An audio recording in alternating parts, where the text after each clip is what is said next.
नमस्कार, news capital express में आपका स्वागत है। मैं हूं आपके साथ अंकिता। चलिए बढ़ते हैं खबर की ओर। मुख्यमंत्री डॉक्टर मोहन यादव ने कहा, योजना में रोजगार की गारंटी को 100 दिनों से बढ़कर 125 दिन कर दी गई है। कृषि संबंधित लोगों को सीधे तौर पर इसका फायदा मिलेगा। राम जी अधिनियम में महिलाओं का विशेष ख्याल रखा गया है। महिलाओं और भूमिहीन परिवार को इसका विशेष लाभ मिलेगा। हमारा सिंचाई का रकबा बढ़ रहा है। विश्व के कई देश हमारी देश की तरफ देख रहे हैं। इस योजना का लाभ हमारी जनता उठाएगी। जब तक नई मजदूरी दर नहीं बनेगी तब तक महात्मा गांधी मनरेगा सूची के हिसाब से ही पेमेंट होगी। बेरोजगारी भत्ता भी दिया जाएगा। ग्रामीण हाट कौशल विकास पर जो काम कर सकते हैं उनके लिए भी हमारा सहयोग रहेगा। किसानों की जहां आय बढ़ सकती है उसके लिए भी हम कार्य योजना बनाने जा रहे हैं। लेबर आधारित उद्योग जो लगाएगा उसको हम भी राम जी के तहत लाभ पहुंचाएंगे। जी राम जी जो वर्तमान में हमारे सबके लिए ग्रामीण क्षेत्र में काम करने के लिए ज़्यादा अनुकूलता के साथ, ज़्यादा धनराशि के साथ सभी प्रकार के चीज़ों को जोड़ कर के ये जो नया बिल आया है, जिसके माध्यम से मध्य प्रदेश के लिए एक सौभाग्य रहेगा, क्योंकि सबसे बड़ा भौगोलिक एरिया में से दूसरे नंबर का राज्य हमारा है। और ऐसे में जब हमारे अपने ग्रामीण क्षेत्र के सभी प्रकार के विकासपरक कामों के लिए, रोजगार आधारित कामों के लिए जयराम जी के आधार पर बड़ी धनराशि माननीय प्रधानमंत्री जी के माध्यम से देश को दी गई है। मैं माननीय प्रधानमंत्री श्रीमान नरेंद्र मोदी जी का, माननीय कृषि मंत्री श्रीमान शिवराज सिंह जी का आभार भी मानता हूं कि ये सच में समयपूर्ण है और हमारे लिए सौभाग्य की बात है कि मध्य प्रदेश में हमारे माननीय अध्यक्ष हेमंत जी ने अपनी बात रखी। माननीय हमारे पंचायत ग्रामीण विकास मंत्री श्रीमान प्रहलाद पटेल जी यहाँ मौजूद है। खेल मंत्री माननीय विश्वास सारंग जी, कृषि मंत्री अदल सिंह कंसाना जी, श्रीमान लखन पटेल जी, हमारे बीच में जयपाल चावड़ा जी, यहाँ का आशीष जी, और हम सब मिलकर के आज के इस अवसर पर खास करके केंद्र सरकार ने अधिसूचना जारी कर राज्य सरकार को 6 महीने के भीतर विधेयक के संगत एक स्कीम अधिसूचित करने के संबंध में जो अपेक्षा की है, हम उस पर काम भी करेंगे और उसको क्रियान्वित भी करेंगे। जिस प्रकार का मुझे बताया गया है कि मनरेगा के माध्यम से 100 दिवस के रोजगार की गारंटी थी और इसको बढ़ाकर 125 दिवस किया गया है, तो ये निश्चित रूप से उससे आगे बढ़ के करने वाला कदम है। इसी प्रकार से अधोसंरचना के लिए भी, जिस प्रकार से स्थायी कामों के लिए इसमें आजीविका सृजित होगी, कौशल और उद्यमिता में काम होगा। अब हम सब जानते हैं कि हमारे यहाँ कौशल की बात कर रहे हैं, उद्यमिता की बात कर रहे हैं, तो उसमें भी बड़ी संभावना है। मनरेगा में वर्ष में कभी भी मजदूरी प्राप्त कर सकते हैं और ख़ास करके व्यस्तम समय से लेकर विशेष रूप से बुआई और कटाई के समय में भी कृषि श्रमिकों को काम की उपलब्धता को सुनिश्चित किया जाएगा। इसके अधिनियम में राज्यों को एक वित्तीय वर्ष में कुल मिलाकर 60 दिन का अधिसूचित करने का प्रावधान है। बुआई कटाई की व्यस्तम और सीमित अवधि को भी इसमें सम्मिलित किया है।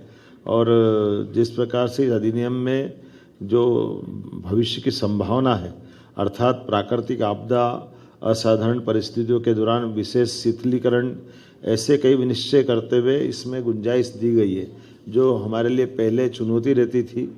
और राज्य और केंद्र के मध्य भी राशि की साझेदारी भी इसमें बनाने के लिए बहुत अच्छे से, लगभग ये जो राज्यों के लिए 60-40 का रेशो इसमें रखा है। इसके आधार पर हमारे लिए, हमारे ग्रामीण क्षेत्र में, चूँकि हमारे यहाँ ट्राइबल का बेल्ट भी है और कई आकांक्षी जिलों के अंदर भी काम होता है, ऐसे में जब हमने तो अपना इसका दायरा बढ़ा करके गौशाला तक जोड़ा है, कहीं तालाब निर्माण से लगा करके गाँवों के अंदर के भी जन कल्याणकारी कामों के लिए विस्तृत दायरा लिया है। मैं उम्मीद कर रहा हूँ कि इस अधिनियम का सच में रोजगार क्या, इसमें कानूनी अधिकार के लिए एक तरह से मौका दिया है। 125 दिन तो उनको दिए ही हैं। अब इस बात को तो किसी से कोई छिपा नहीं सकते हैं कि पहले के इस दिन 100 दिन थे, अब 125 दिन हुए। अब इसमें और आगे जाकर देखें तो वंचितों, विशेषकर महिलाओं को, SC ST को, भूमिहीन परिवारों को विशेष प्रावधान के अंतर्गत इसमें लाभ देने की प्लानिंग की गई है। इसमें अकुशल मजदूरी के लिए दर निर्धारण की भी अच्छी पद्धति लगाई है, जिसमें कहा गया कि अकुशल शारीरिक कार्यों की मजदूरी दरें केंद्र सरकार तय करेगी और जब तक अलग से नई मजदूरी दरें घोषित नहीं होगी तब तक महात्मा गांधी नरेगा के अंतर्गत तय मजदूरी से दरें देंगे। अब ये इसके कई अंदर की चुनौतियों के आधार पे भी जो कठिनाई होती है और हम सब जानते कि पहले नरेगा था, नरेगा से मनरेगा बना और मनरेगा से जीराम जी बना, तो सुधार और संशोधन तो प्रक्रिया का हिस्सा है। ये अलग बात है कि ठीक है विपक्ष का काम कुछ बोलना तो बोले, लेकिन सरकार का काम समयोचित निर्णय लेते जाए और खास करके रोजगार न मिलने की स्थिति में भी ग्रामीण परिवारों को मांग प्रस्तुत करने के आधार पर निर्धारित समय सीमा में काम देने की बात भी करी है और राज्य सरकारें द्वारा दरें और शर्तों के अनुसार बेरोजगारी भत्ता देने का भी इसमें बाध्यता दे दी गई है। अब ये अपने आप में बड़ा उसका संयोजन करने का, बड़े दायरे में लाने का प्लान किया और महिलाओं के लिए भी एसएचजी और संकुल स्तरीय संघ CLF के आजीविका क्रियाकलापों के लिए भी नई शुरुआत है। ये अभी तक छूटी हुई थी, जिसमें हमारे वर्क सेट, ग्रामीण हाट अवसंरचनाएं, कौशल विकास केंद्र जो प्रशिक्षण के साथ इस पे काम कर सकते हैं और अधिनियम में कार्यों को किस प्रकार से लिया है, इसके जल संरक्षण के काम, जिसमें हमने पिछली बार भी जल गंगा संरक्षण अभियान में बड़ा काम किया था, इस बार भी करने वाले, जिसमें चेक डैम, भूमिगत बांध, तालाब, सिंचाई कूप, मृदा नमी संरक्षण, वृक्षारोपण, रूप वाटर हार्वेस्टिंग और इस सड़क, पुल पुलिया, पंचायत भवन, आंगनवाड़ी भवन, विद्यालय भवन और ऐसे कई कामों के साथ मैं तो इसको इस तरह से मानूंगा कि अभी हमारी सरकार ने तो ये वर्ष ही किसान कल्याण वर्ष घोषित कर दिया और किसान कल्याण वर्ष के आधार पर हमने अपने लगभग 15 विभागों के लिए उनकी मजदूरी का भी इसमें साप्ताहिक आधार पर ही 15 दिनों के अंदर मजदूरी देने का निर्णय भी किया हुआ है। अब ये हमारे जो 15 विभाग हैं उसके आधार पर एग्रीकल्चर ग्रोथ रेट से, चूँकि हमारी आने वाले समय में कृषि विकास दर में बड़ी संभावना है कि हम अब रोजगार पे जाएं, एग्रीकल्चर फूड इंडस्ट्रियों पे, फूड प्रोसेसिंग इकाइयों पे, दूध उत्पादन पे, मछली उत्पादन पर, कुक्कुट पालन पर, हर एक जगह से जहां किसानों की आय बढ़ सकती है वहां सब जयराम जी का भी लाभ हम उठाना चाहेंगे। इसकी समेकित योजना के लिए कार्य योजना हम बनाने जा रहे हैं, जिसके आधार पर हमारा एग्रीकल्चर ग्रोथ रेट के साथ साथ इंडस्ट्री वाला भी MSME से लगा करके लघु कुटीर उद्योग में भी हम इसको कैसे जोड़ सकते हैं और कई प्रयोग हुए भी हैं, बहुत अच्छे प्रयोग हुए, जिसके आधार पर लाभ भी मिलेगा। हमारा जब सिंचाई का रकबा भी लगातार बढ़ रहा, नदी जोड़ो अभियान के माध्यम से एक तरह से ये दूध उत्पादन से भी हम जब 9% से 20% का टारगेट ले रहे हैं, तो हमारे लिए आज ये बड़ी उपलब्धि रहेगी कि हम गोपालन को, दूध उत्पादन को और इन्हीं के साथ और राज्य के अंदर जैसा जैसा जो हो सकता है उस सब दिशा में आगे बढ़ेंगे। मैं मान के चलता हूँ कि वाकई ये माननीय प्रधानमंत्री जी जो दूरंदाजी निर्णय के लिए जाने जाते हैं, कई सारे सुधार हमारे सामने अपनी आंखों को देखते देखते अब विश्व के कई देश हमारे देश की तरफ देख रहे हैं। जैसे कोविड के समय लगाए गए टीके का ऐप बना करके जो उसका रिकॉर्ड रखने का प्रयोग किया था कि निर्धारित समय में लाखों करोड़ों लोगों का भी जिस समय जिसको टीका लगना तभी लगने के लिए ये जो पद्धति बनाई है, मैं मान के चलता हूँ कि इस सब चीज़ों को जोड़ करके जयराम जी में काफ़ी गुंजाइश दी है और जनता भी सब जानती है। इसका लाभ निश्चित रूप से हमारा राज्य उठाएगा। आपके कुछ अगर प्रश्न हो तो राकेश जी बोल दे। कांग्रेस मीडिया विभाग के अध्यक्ष मुकेश नायक का बयान, 11 जनवरी को इंदौर में कांग्रेस का बड़ा प्रदर्शन। बड़ा गणपति चौक से अहिल्या चौक राजवाड़ा तक निकालेंगे पैदल मार्च। दिग्विजय सिंह, कमलनाथ, जीतू पटवारी, उमंग सिंगार सहित सभी बड़े नेता रहेंगे मौजूद। सभी जिला अध्यक्षों को कार्यकर्ताओं तक पहुंचने के दिए हैं निर्देश। सुबह 11 बजे शुरू होगी पैदल मार्च, राजवाड़ा पर होगी खत्म। मध्य प्रदेश कांग्रेस ने राहुल गांधी से भी मांगा समय। अभी तक 20 लोगों की मौत हो गई है, केवल 4 लोगों को 2-2 लाख मुआवजा मिला है। अभी भी लोग जीवन और मृत्यु से जूझ रहे हैं। 6 महीने पहले से शिकायत आ रही कि गंदा पानी मिल रहा है, किसी ने इसमें ध्यान नहीं दिया। प्रभारी मंत्री CM खुद हैं और मंत्री कैलाश विजयवर्गीय खुद वहां के विधायक हैं। जनता की सुरक्षा और विकास पर उनका ध्यान नहीं है। 6 महीने से महापौर के कार्यालय में इस काम के निर्माण कार्य कि टेंडर की फेल रखी हुई है, लेकिन इस पर कोई काम नहीं हुआ।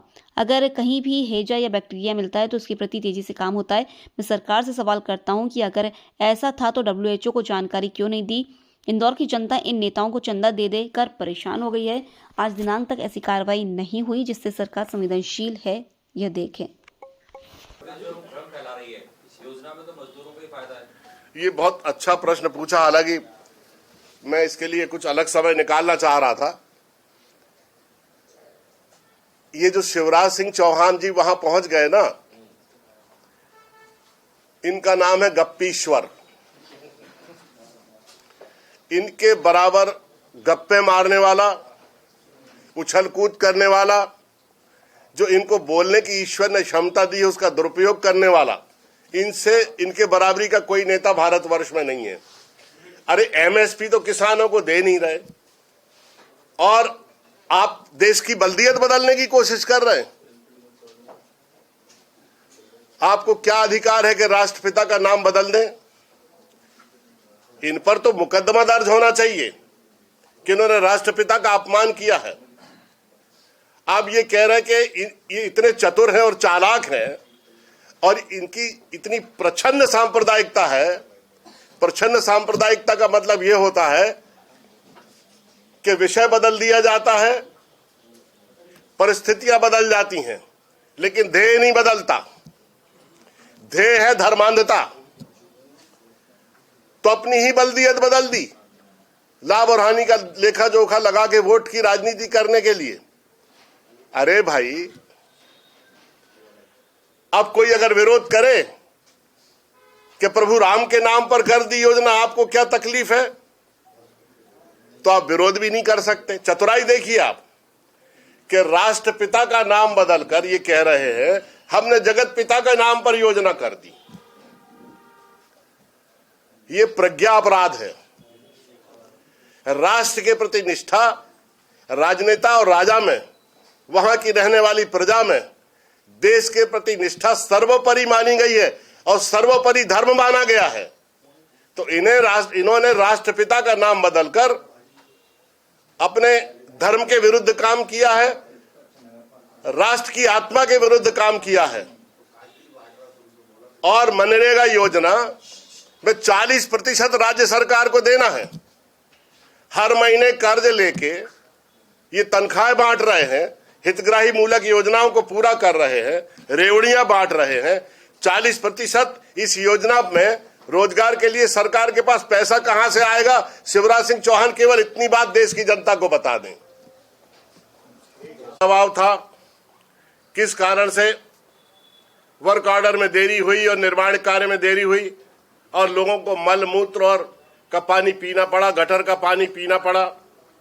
एक पूरे भारतवर्ष के लिए गाइडलाइन है कि अगर हैजा का बैक्टीरिया कहीं पाया जाए तो सबसे पहले सरकार की ये जिम्मेदारी बनती है और हेल्थ डिपार्टमेंट की ये जिम्मेदारी बनती है कि WHO को सूचित किया जाए कि हैजा के बैक्टीरिया पाए जा रहे हैं।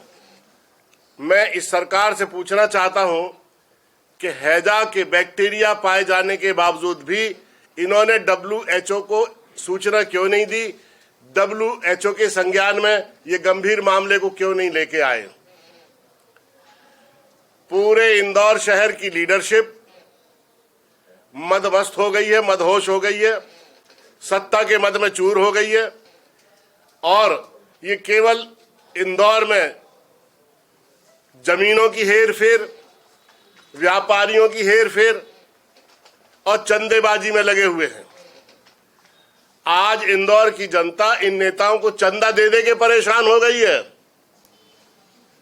पहले कहा जाता था कि शिवराज सिंह मामा और बीजेपी के नेता और कार्यकर्ता चंदा मामा, और आज यही स्थिति पूरे राज्य में और इंदौर में सबसे ज्यादा इस दबाव को वहां के व्यापारी और आम लोग महसूस कर रहे हैं। आज दिनांक तक ऐसी कार्रवाई नहीं हुई कि जिससे जनता को ये लगे कि सरकार में कोई मानवता है, संवेदनशीलता है और ऐसे लोग जिन्होंने इतनी बड़ी गलती की है उस गलती की सजा देने की बजाय उसको ढकने का काम ये सरकार कर रही है। आप 20 लोगों की मृत्यु, और ये मृत्यु का क्रम केवल इन अभी भर नहीं है जब ये बैक्टीरिया का प्रभाव बढ़ा। पिछले 1 साल से लोग मर रहे हैं इस पानी को पीने से, और 6 महीने पहले इसकी कंप्लेंट्स आई थी कि इस तरह का पानी पिलाया जा रहा है। अभी भी हजारों लोग अपने घरों में इलाज करा रहे हैं, हजारों लोग बीमार हैं।